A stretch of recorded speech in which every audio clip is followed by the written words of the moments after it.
Hi everyone! A few minutes ago for me, but a few days ago for you, I promised you to make a video about the design of the crafting box, what were the challenges and my considerations. So here we are, let's jump straight in. The first thing is I wanted to offer you some choice that really makes sense, and to check that I use the trick of naming them. Here you have three choices, it's a house, a tower and a bridge. I can name them differently, it's not a house, a different house and a tiny house. In that way, I offer you meaningful choices. It's the same with a tree and a cacti, they are clearly different. Another thing I wanted was to have a character in each bag, and that's to create stories that we can then use around on a building instruction to give you, okay, why do I make that choice? Finally, I wanted to use all the elements for each version of the build. If I'm done building, I should have no brick left, and I don't think I forget something or something like that. With that in mind, I needed to make models that look different with the same brick and that represent meaningful choice for you. That came really tricky, so I had to make some compromise and use some tricks to hide some bricks, and I'm going to show you that right now.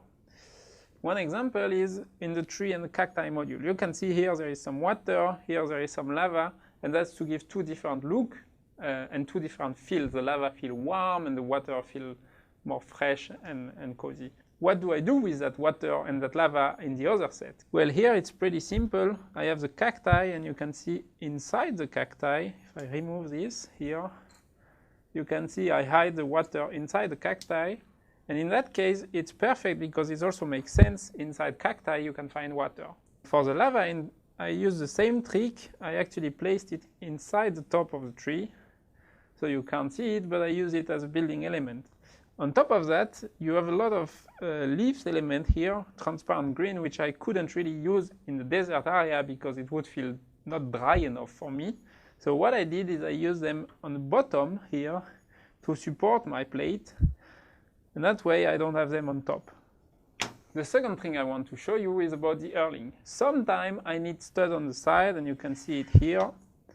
I needed the stud to make the redstone pass, but in the other module here, I don't want to have those studs on the side. I would not know what to do with them.